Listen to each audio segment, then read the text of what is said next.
Let's roll. Oh, you rolling it? Okay, cool. Thanks. All right, last one. 3, 2, 1. I love topics that are gonna piss off nerdy people. So it's been kind of wildly going around, and this has happened more than once.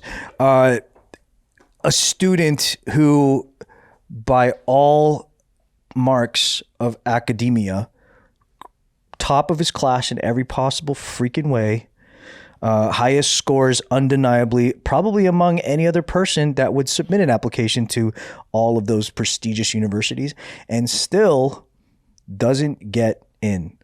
He's Chinese. Well, yeah, he's Chinese. Yep. That's whack. Makes sense. That's whack that they're doing that to my people, dude. Harvard or whatever? All of them. I think all of them. I think or all the like top ones. Maybe he went to the interview and they're like, I hate this fool. That's what I'm saying. But like, of course, like the off the cuff hip shot reaction is to be like, boo racism. Boo affirmative action. That's what's going on right now, right?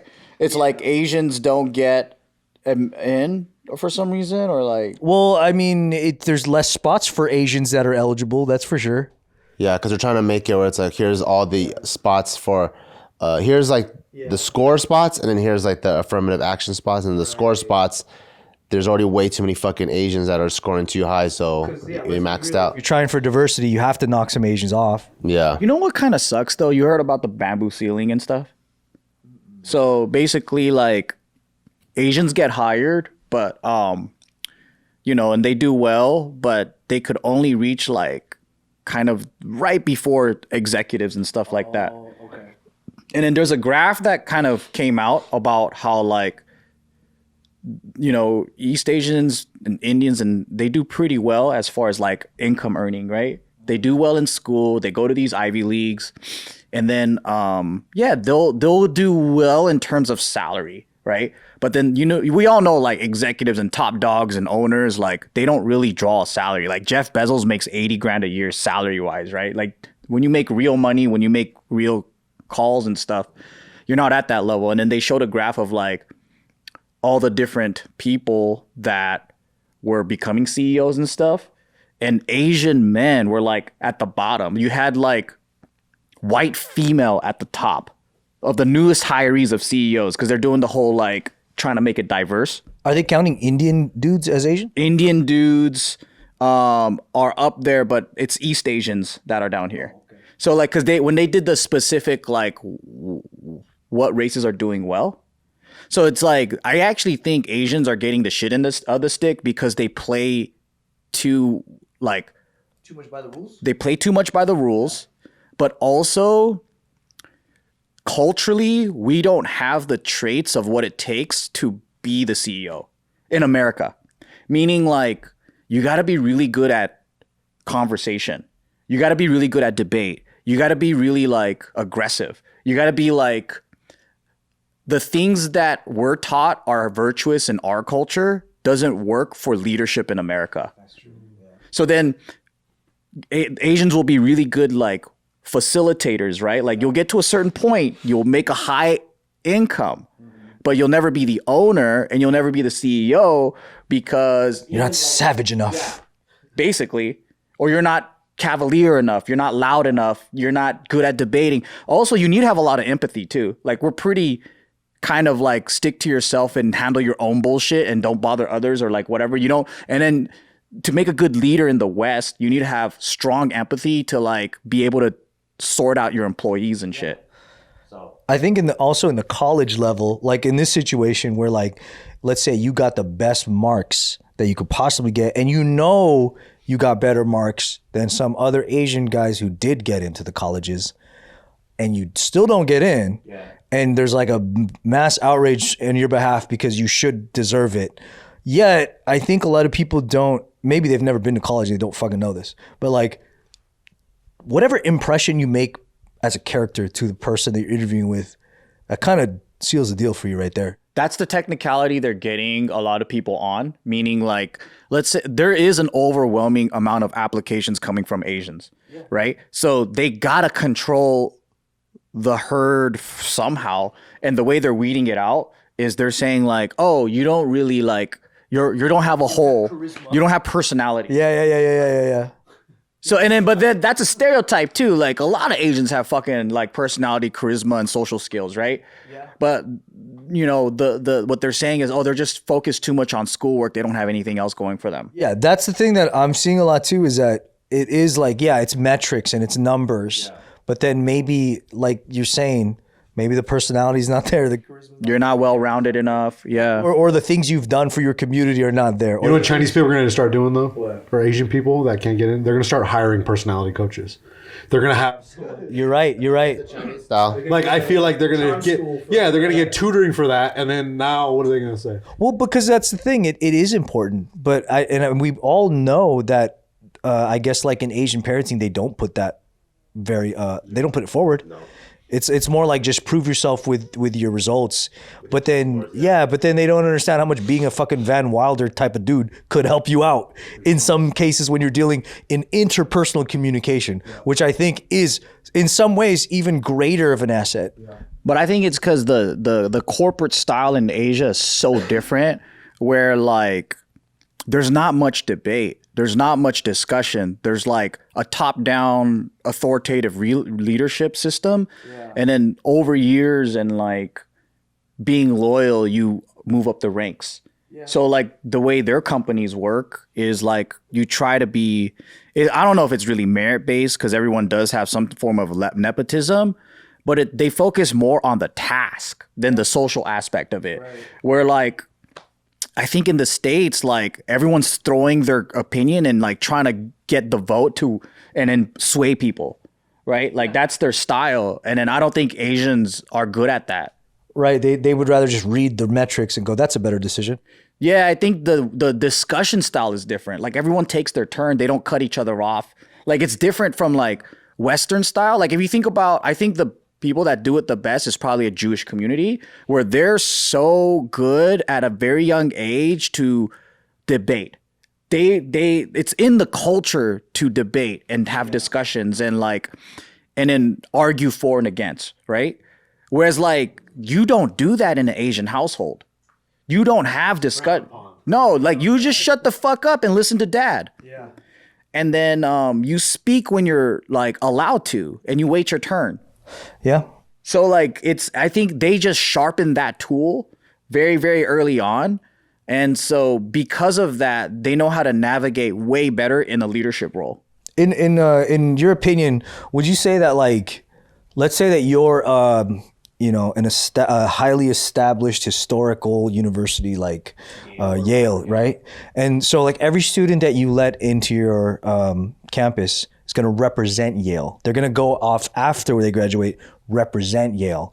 And I think at that point, it's like, if you just have a dude who's sort of like a machine and he just like ticked all the boxes, but you don't want that to represent Yale. Yeah. You know what I mean? Like, yeah. I think that's how they look at these things. I mean, I don't go to Yale. I don't know. But I think like in terms of representation of your establishment, that's where I think they're thinking more long-term than just who scored the highest, you know? Yeah. You're thinking about like culture too. Yeah. Like what do they think an ideal Yale graduate looks like and how can they preserve that culture too? I don't think it's a guy from China. When I think of the visual, some nerdy ass motherfucker with glasses and shit. Yeah, white dude with a pink polo or something, some yacht shoes. That's what I think. And I think that's what they want to keep too. Yeah, I think so too. Like if you, I think you replace with any other race. If they were scoring top, they probably wouldn't pick those guys either. Well, I think places like at least when you really see the society, right? When you get Harvard, Yale, these like huge universities that are like prestigious forever, right? When these guys see each other in life, like alumni, the connections they make are fucking priceless, right? Like you realize a dude at the other firm that you're having problems with is from your alma mater. You can hash it out. Like these things are really, really priceless connections. So after university, they become almost purely social, right? Because then the social, that aspect is the weapon and is the shield and is the connection. So I feel like if they don't possess that part of their brain as an activated source, you know, like it's almost like, what am I going to use you for then? Like you're just going to crunch numbers for me, Chang. Yeah. You're always going to be employed. You'll never be the guy that's the new mover and shaker in the industry that they want to associate with. See Chang be the guy that comes back to the alma mater, like the alumni events. Yeah. Help donate and help and be guest speakers. If he's like how much more is he gonna nurture the ecosystem? Is he gonna have Yale pride, or is he gonna use Yale to just further his own goals? You know? That is the Chinese stuff. There you go. Yeah. That's what I'm thinking. I obviously don't know shit because I don't know this guy's situation. But I would guess if I had to, if I was forced to guess, I don't think he made the right impression. That's it. Yeah, I don't know. I think at that level, though, it's more than just grades. Yeah. Because there's a whole network of old boys. Yeah. You know, like old families, old boys. It's a club. Yeah. And it's not so much... I guess, you could, there's a merit-based part of it because they want intelligent people to come through. Because I think even that too, like, yeah, you could crush it with grades and all that, but if you don't have innovative thought, because most people want to go to a university to be like, I want to research X, Y, and Z. Like, I want to come to your university, I want to do some fucking quantum physics shit. I'm not consuming information here, but I want to contribute information here. I'm going to be a professor here. Yeah. There's a lot of that. But I actually think because it's more competitive for Asians because there's so many applicants. So just having dope grades, you need more than that. And I think it was a dead giveaway that the dude got so mad about it that he didn't get it. But the funny thing is he didn't get any of it, right? Yeah. He didn't get any of the schools. Not one fucking... Not one of the top ones, I think. All the Ivy Leagues, I think... Is this undergrad? I'm not sure. I don't know. Because I was like, I'm sure it wasn't... No, yeah. Because I'm like, for undergrad, do they even do like in-person interviews or video interviews now? I don't have no idea. I mean, maybe he had an essay and it just... Oh, yeah. You could just tell from his... Chinese. Because I know, and I'm speaking from like a position of like, I think that's how I got into college. Because, you know, I went to community my whole like, at least the years after high school, I went to community. And then I did fucking So You Think You Can Dance. And then with that notoriety and after fulfilling all of my my transfer credits, I applied to UCI for fucking sure I'm not the highest scorer. For fucking sure. I'm not bad, but I'm not the highest scorer. But I know that there was an asset to at least my notoriety at the time. Yeah. Of being like a figurehead of like very few Asian Americans on TV. Yeah. Of fucking course they considered that. Yeah. Of fucking course I got in and I got full ride. Wow. Yes, that's what I'm trying to say is that like I know for a fact, speaking as a person that at least employed that side of, okay, academically I'm not the top, but I have something else to offer to this community. You know what I mean? Grades, come on in. You know how far charisma does go though? I got a buddy who went to an Ivy League, but he got denied. But he was in New York and his girlfriend at the time was just like, let's just go talk to someone there. And he's like, really? But I got denied though. But he really wanted to go to the school. He went straight to the people that were the gatekeepers, started fucking talking him up, telling him his story, how he fucking went to prison, all this stuff.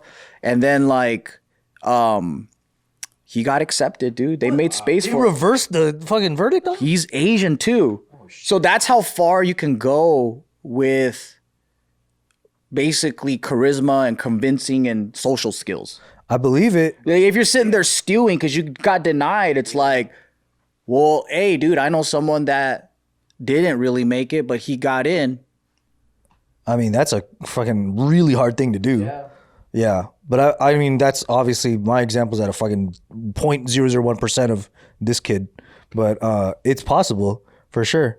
You have a good enough essay, they want to see something creative happen. Yeah. They got to read through fucking clones of the last paper all day long. You know what I mean? It's got to be like something sticks out. Yeah. They'll take a second look or a closer look. You got to go down there and riz them up. Student that's applying? Come on. Dude, people will probably be smashing me grades wise. Yeah. You should have said you were a fucking...